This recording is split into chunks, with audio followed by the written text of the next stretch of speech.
In this video, I'm going to show you how to make this super cute advent calendar. You can make it at home from a few envelopes and bits and pieces you've got. Really sweet, really easy. I'm Christine of christinescrafts.com, and this channel is dedicated to crafting on a budget.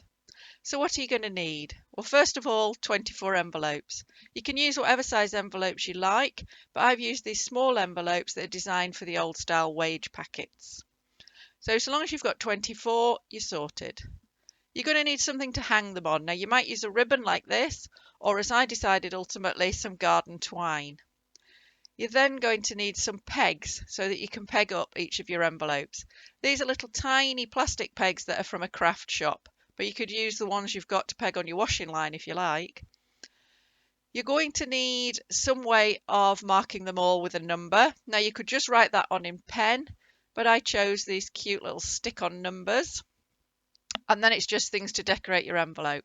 Now you could just colour them all in, but my top tip is use anything you've got. And old Christmas cards are brilliant. Just cut little bits out from them and stick them to your envelopes, and they'll be really festive.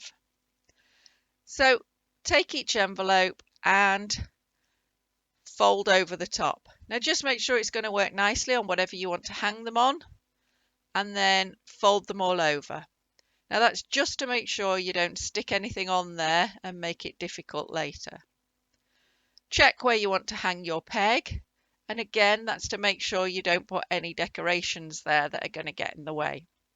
And then it's a case of making sure you number each envelope. I've chosen to put all mine in the top left corner, but you could do whatever you like, and as I say, if you're writing them on, that might be all you put on your envelope is a giant number. So then carry on. And you're going to do the same with all 24 envelopes. So it's entirely up to you how you're doing it, but I do recommend that you do your numbering on all 24 before you do any more decoration.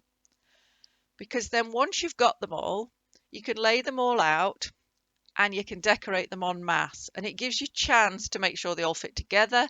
It depends what you're looking for. I've gone for quite a random selection and I'm just sticking them on here, there and everywhere. If you want a coordinated effect, this is your chance to coordinate them. So place all your items on, and then you've got time to move them all around before you start applying any sort of glue and making them permanent. So you can see mine all appearing there, a little bit of swapping. And then once you're happy, simply glue all your decorations in place, so that you've got 24 envelopes all ready. Now it comes time to think if you're putting anything in them. Well, an envelope with nothing in is a bit of a disappointment. I've opted purely for chocolate, some little Christmas Santas and snowmen, and some chocolate coins. And then all you need to do is pop your gift in, and then it's up to you whether you just fold the top over so you can reuse your envelopes or seal it. I think if you have little children, it's quite exciting to seal them, but seeing as we're all quite grown up in our house, I've decided just to fold them over. Obviously, you could put any little gifts that fit in your envelopes, perhaps little bits of Lego or anything else that your children like.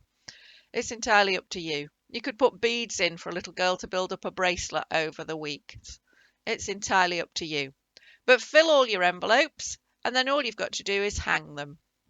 Now I've hung my string from 2 points, so I get that nice curve. You could just hang it from 1 point and do it vertically so that they're each below the other. And then all you need to do is peg your envelopes on your string. Now I've pegged mine all in number order, which you might find a little bit boring. So you could mix them up so that your children have to work out which one's next and find them on the string. But if you just want that order like me, just hang them all on until you've got the whole string. And that's it. You've got your advent calendar. If you don't like where you fastened it on at the ends, you could decorate those and just make it all look pretty. And that really is all there is to it.